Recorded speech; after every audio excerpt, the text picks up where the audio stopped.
Hello, this is Paul Chek. Welcome back to Experiencing Real Joy.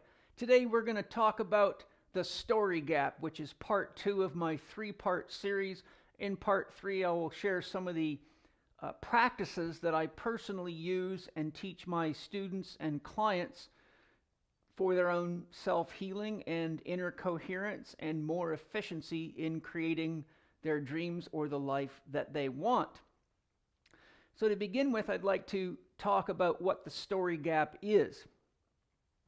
There are a number of teachers, such as Angeles Arian, Ken Wilber, and others that refer to the story gap in their own ways. I will paraphrase Ken Wilber. I can't remember his exact words, but the basic message I will encapsulate for you.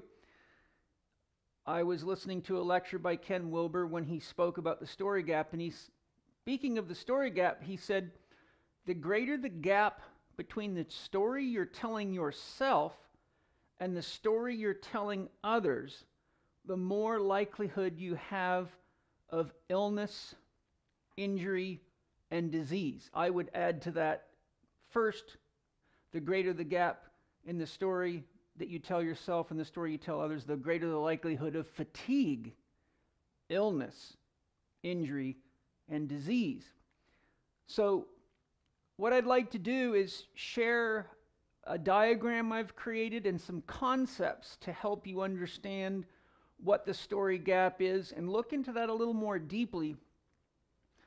Because as a therapist who's been helping people heal from all sorts of challenges for 32 years now, one of the key things that I identify and have had to work through in my own life and in my own healing is looking at where is the story they're telling themselves incoherent with what they're telling others or what they're trying to create. Buddha said basically to become the path, which means that we ultimately create or manifest most efficiently, not when we're talking about it, but when we are embodying the path. And the path would be your dream for yourself and your dream for what you'd like to share with other people. So the first thing I'll share is that our story is our living myth. The word myth is the functional equivalent of the word story. A lot of people misunderstand myth. They think myth means some kind of fable or lie. But myths are symbolic stories that carry deep meaning. In fact, most of our education for thousands of years came by way of story or myth. Myths are stories that encapsulate the key things we need to be aware of with regard to who we are, who our people are, how we function, and how we function in relationship to nature. And our myth is designed, or a myth is designed to help us understand the great mystery of life and the universe.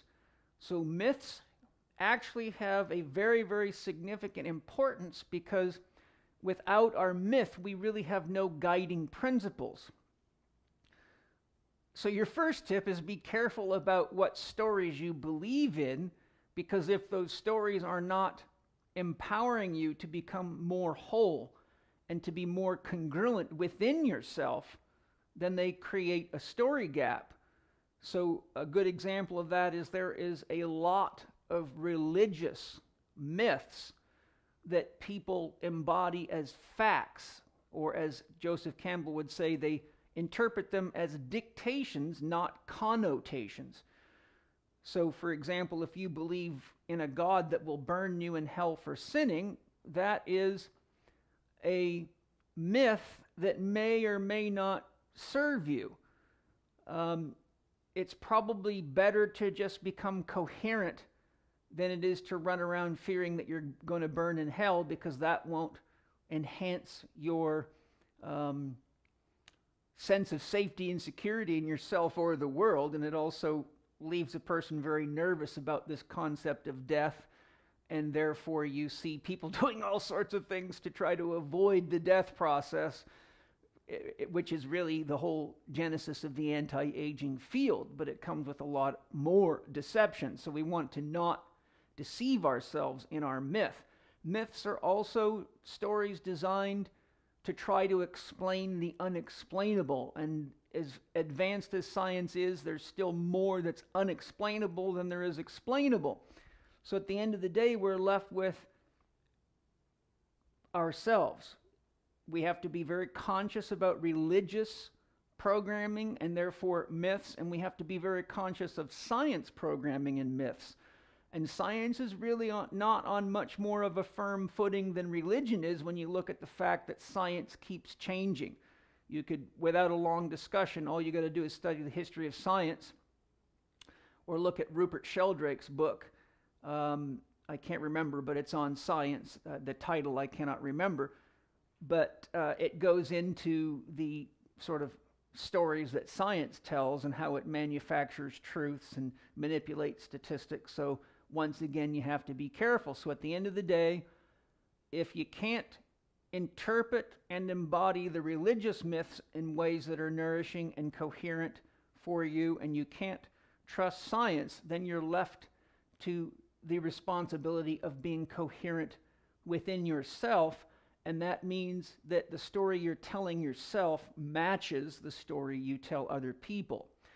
So let's take a little look at some of these things I have to help bring this more into life for you. So our story is our living myth. When we are coherent, we manifest efficiently. Our myth or story serves us. So your first tip that your myth or story may not be serving you is that you're having a hard time manifesting in your life. Maybe you keep getting into relationships that start off all exciting but then turn out to be chaotic. You may have had chronic problems with business partners. You may be walking around acting out the victim, the saboteur, the prostitute, or the eternal child, and blaming other people for all your problems. Mommy and daddy this. If somebody wouldn't have done this to me, I'd be okay. So those are all examples of stories that are being told.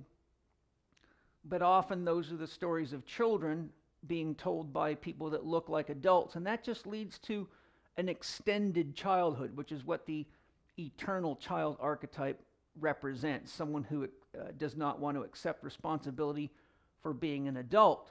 And that's someone who takes responsibility for the stories they tell themselves and their actions. Now, incoherence attracts incoherence. So if we have a story gap, that means that we're a split person. If you're incoherent with the story you're telling yourself and the story you're telling others, that attracts incoherence. Like attracts like, and opposites attract. So you will attract people to you that are like you, but they will have the ability to see things in an opposite or a different way than you because they have a different perspective. So they will basically enhance your awareness of your shadow. And the greater the gap in the story, as I'll show you, the more shadow energy we carry, the more shadow energy becomes part of our manifestations, which leads to, for the child, blaming other people or playing out the victim and things like that. You can look into Carolyn Meiss's 4 survival archetypes, which are actually included in my Chek 4-quadrant coaching mastery program online. You're welcome to go to the Chek Institute website, chekinstitute.com, and look at the Chek 4-quadrant coaching mastery program. So now what I'd like to do is give you a diagrammatic example. Here at the top we have a dotted circle. That would represent that which is the source of all creation, which cannot be known. In scientific terms, it would be the 0-point field. In religious ideology, it would be God, but not a God that wants anything from you. That's still a God that has needs, which means there must be something that created that God, because by definition, a God is self-sufficient, totally self-sufficient. There cannot be anything behind it, or it's not God. So we're going to work on the concept of 0 to make it non-religious. And that's why it's a dotted circle, and that would be equivalent to the flat line. If somebody's alive, they have a heartbeat, then you have activity. When they die, they flatline. So you could say that before a person's born, they come from that flat line and they have the potential to be expressed as a living entity, just like when you're in meditation and you have no thoughts in your mind, you have the potential to create whatever you want, like an empty canvas. But once you start thinking, then you have activity. So we then have the two great polarities of the universe, which I give a nice discussion on and show how you can use that understanding in your life in PPS Lesson 10, the great polarities. The great polarities are depicted beautifully by Lao Tzu's symbol, the Tai Chi symbol. Here we have yin, the feminine. Here we have yang, the masculine. As we're relating it to personal consciousness, yin represents the dark or the shadow. It's the parts of yourselves that you're unconscious of. So various behaviors, judgments, things that you may not realize, but often other people pick up. And that's why relationships are so important, because each person's got a different perspective and they can often see the parts of ourselves that are veiled and acting from our unconscious, which is also the part of you that is often referred to by people like Bruce Lipton, Joe Dispenza, Fred Allen Wolfe, and many, many others as the shadow or the unconscious. The conscious is represented as yang. Yang represents light. Yang, in this example, represents what you are aware of or what you have awareness of. So now if we take this and do it through a numerological expression, we have 0, which is the source of that which is empty or no thing, yet paradoxically is everything. So that's the first point of reference. The second is yin, the feminine. The third is yang, the masculine. That basically makes up what is referred to as the Holy Trinity, which is expressed by various different words. So in Christianity, it would be Father, Son, the Holy Ghost. Hinduism, Brahma, Shiva, Krishna, or Vishnu, however you read it or want to post it. There's Holy Trinities in all the great world religions. So we have three also archetypally in Anjali's Aryan system of the 5 symbol archetypes relates to goals, dreams, and aspirations. This is just the holy power circuit, or the divine power circuit, or the cosmic power circuit, if you will. This is what manifests everything around you. Remember, there's nobody consciously sitting around trying to create the world the way it is. You could say that that's an expression of the superconscious, but it is still not someone sitting there designing things. So the triangle represents that which is created ad infinitum, and you're a part of that. So there's your 3, 1, 2, 3. That's the power circuit. This relates to potential, or C, consciousness with all caps, the source from which consciousness of, or things that can be recognized, this or that, emerges.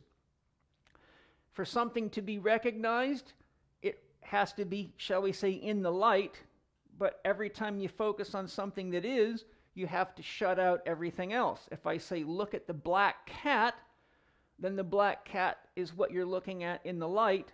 All other cats or possibilities, the spotted cat, the white cat, the brown cat, are excluded when you focus on the black cat. So we have to have this polarity in order for consciousness to emerge. Now, if that's just the polarity that creates your goals, dreams, and aspirations and the universe itself, then we have to have one more number there. That would be the number for choice. So when we take the 3 plus 1, we get 4, which is a square. The square stands for what you embody. It stands for the home. It stands for containment and other such things in the science or practice of sacred geometry. And so when we're talking about our story and our willingness to create, we're talking about what we are embodying. So, for example, the Chek Institute is something that comes from my own creative impulse with the support of the universe, of course, and that embodies my thoughts, my feelings, my emotions, my dreams, and that of all the instructors and contributors to the program. And to keep that coherent, essentially has to work. If it's not working in society or it's not effective, then it will not sustain itself. So we have to say then, if there's a story gap, if your story gap means that you're not coherent, then you don't have clear choices. You're not making clear decisions. You're bifurcating yourself, to use a chaos theory term. So you actually get less than 1. So the 3 plus less than 1 equals less than 4. So what happens at that point is you can no longer contain what it is that you're creating effectively. You cannot manifest effectively. There's always something wrong. It would be like building a house and trying to put walls and roof and a chandeliers in before you have a foundation. That would be incoherent and it wouldn't last long. So you would not have an effective application of the principle of 4. 4 also stands for earth, water, fire, and air, which are the key elements that we all need to create. You have to breathe. Earth means something to build with. Air means the capacity for thought. Fire is the principle of action, and water means connection, flow, and emotion. So in order for us to build effectively, we have to be coherent at the level of earth, structure, water, emotion, fire, action, and spirit, and archetypes, and air, thoughts, feelings, dreams, and communications. So the goal is to minimize the story gap so that when we're sharing, for example, if someone says, "How are you?" For example, pretend you just asked me, "Paul, how are you today?" And I responded, "I'm having a great day. How about you?" Now, certainly you've had many instances where you've asked people something like, "How are you doing today?" or "How was your trip?" or "How did it go at work today?" And what you feel on the inside is them saying, "It didn't go well." But what you see on the outside is someone saying, "Oh, it was fine," or "It went okay," or "It was great." And that's a story gap, and that's incoherence. And if you pay attention to how you feel inside when somebody is projecting a story gap at you, you're going to notice there's chaos in the environment. And chaos is never good for the square. It's like an earthquake. It tests it tests everything. It tests the foundation. It tests connections, and the whole thing can go down just like what happens in an earthquake. So if you have incoherence and it attracts incoherence, remember, where there's a story gap, you have a split person. If you read, I think it's The Voices of the First Day by Robert Lawler, he quotes the Aboriginal wise men who said, "When a man's mind and body do not stand in the same place, he is crooked." So when a person's thoughts and words and expressions are incoherent with what's happening inside of him at the level of his heart, his gut, or his mind, he is crooked, and that leads to an attraction of more crooked people and crooked circumstances, which is the way the mirror of the divine mind or the divine energy experiences itself and learns to become coherent. So with that said, there's 7 chakra themes, and you can see my little diagram where I've shown the 6th chakra wide open, which is the chakra of insight.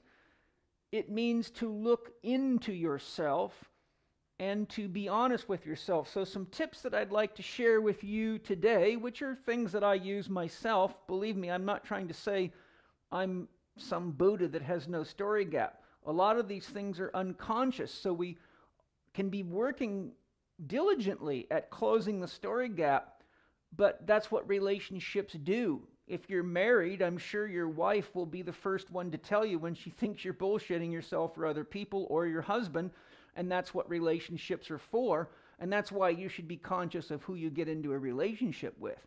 Because if you don't love somebody enough to trust them when they're giving you constructive feedback or honest criticism, then you will attack that person and your relationship will fall apart. But if you are in relationships with people because you love them enough to listen to them, we each help each other grow. So your tips are: be honest with yourself and others.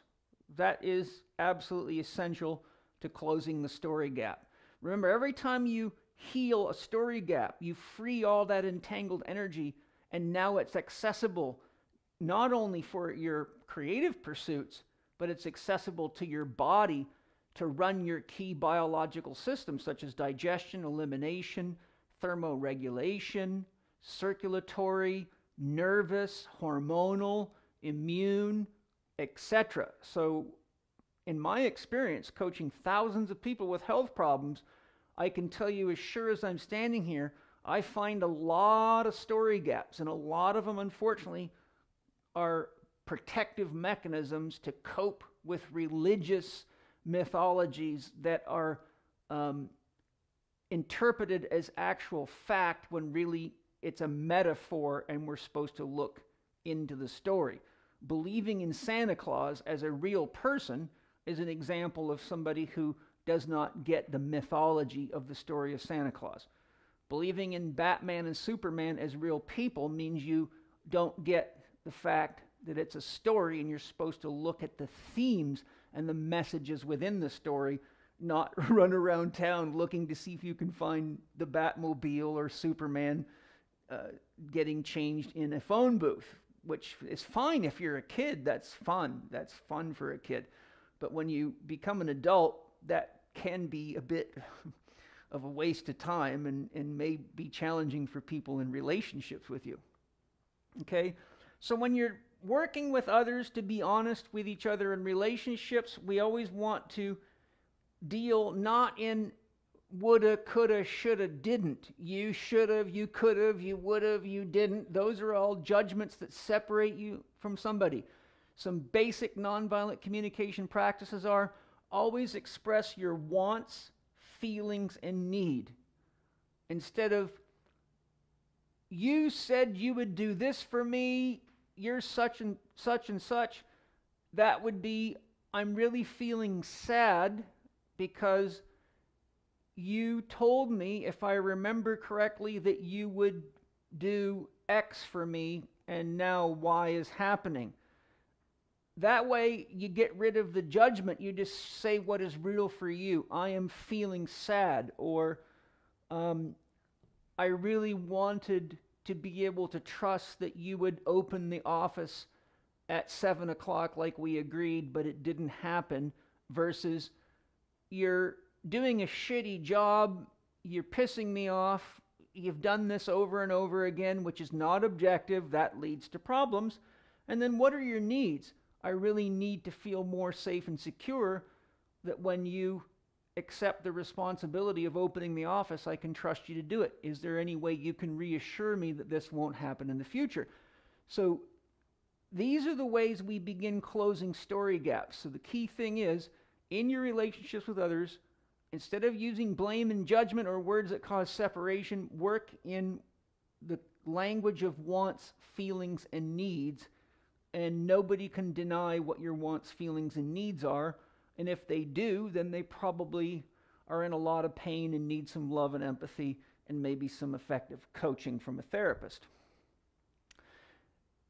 2 is the principle of thought, word, deed. That is how creation unfolds. First, we think of something. Then we express it. Word also means making plans or writing things down. So you think about going on vacation, then you say, okay, let's go to Hawaii, and you think about where you want to stay, how much you want to spend, who you're going to visit while you're there. So that's the word phase. The deed phase is already begun when you start planning, but once you buy the ticket and start driving to the airport or packing your bags even, you're in the deed phase or the experience of the process. So thoughts, words, and deeds equal experiences. So if we're congruent with our thoughts, in other words, if you think inside of your head one thing about somebody, but you say something different about them or to them, there's a story gap. And if your actions are not congruent with your thoughts and your words, then you're again magnifying the story gap, which means more incoherence, more chaos, more stress, and more sympathetic activity, because the further you get into a story gap, the more it seems like life is just kicking your ass and everybody's this and everyone's that, and there's really no escape. So the pain teacher comes to get you and gives you a tune-up or 2 or 5 or 10,000 until you finally step into adulthood. Okay?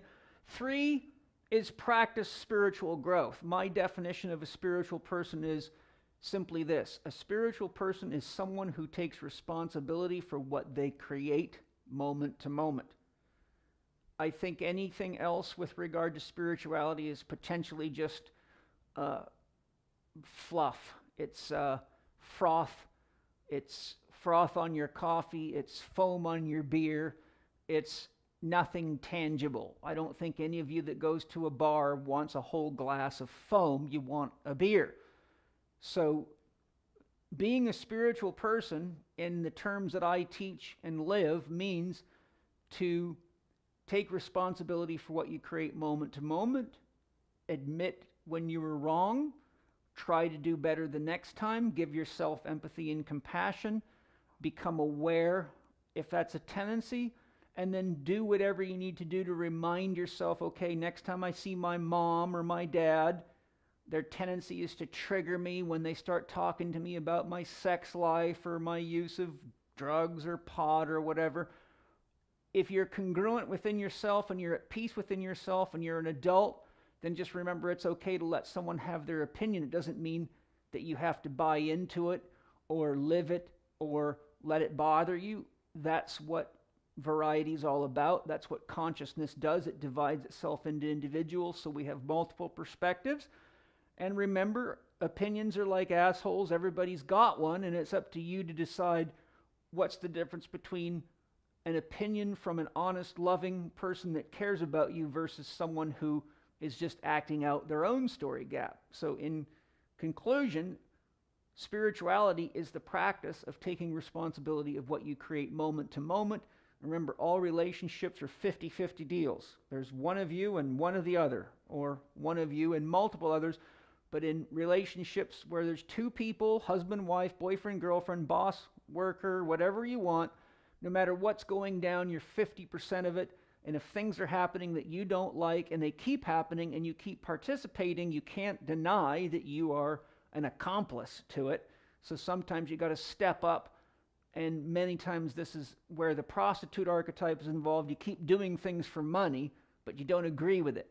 So maybe you call yourself holistic, but you're investing money in stocks for drugs because you make a lot of money that way, but then you run around pretending to be holistic or a natural person, or you say that you use organic food, but I drive by your house and see you spraying toxic weed killers all over the place and things like that. Those are story gaps. Okay? So that's pretty much what I wanted to share with you today. Insight means have time for reflection, spend time each day to do some form of meditation, to be alone with yourself and spend time inside yourself, or paradoxically, you become a human doing. You only recognize and know yourself as the things that you do, and without those things, you don't know who you are. You lose your job and you collapse because you don't know who you are now. If all you are is a boxer or a football player or a hockey player or a soccer player, and you get injured and can't play, you go into a crisis because you were a human doing. Spending time on the inside means you get to know who you really are and become a human being. Some resources that can be helpful for you: my first step program, PPS Success Mastery Lesson 1, how to find and live your legacy. Lesson 2, self-management, how the mind works, how it's programmed, and how you use that science to create the life you want. Lesson 3, the science of goal setting. PPS Lesson 9, don't get your feathers wet, which is relevant to this. It's how to appreciate others people's opinions, but not over-invest in them, and use your own sense of discernment as to who to listen to and who to just let outgas because that's their habit. PPS Lesson 10, I spoke about the great polarities, understanding how these polarities really work. Lesson 4, number 4, communication skills is PPS Lesson 11. PPS Lesson 12, one of my favorite ones that I've ever put together, sacred listening, which is very important for those of you that are in any form of healthcare or coaching or parenting or guiding people. And then again, Chek 4 Quadrant Coaching Online, which is a very comprehensive program. We're building it up because it's taking it's a big program with many parts and about 800 slides in the entire presentation. So we're staging that, but go check it out at chekinstitute.com. Thank you for joining me. In part 3, I'll share some of the practices that I use on a daily basis and some that I share with my clients in hopes that they can benefit you. If we all close our story gap together, we will become much more coherent, and we will be more aware of ways we can love each other and love the planet better and grow together and become capable of sustainable real joy. Thanks for joining me. I'll see you next time. I'm Paul Chek.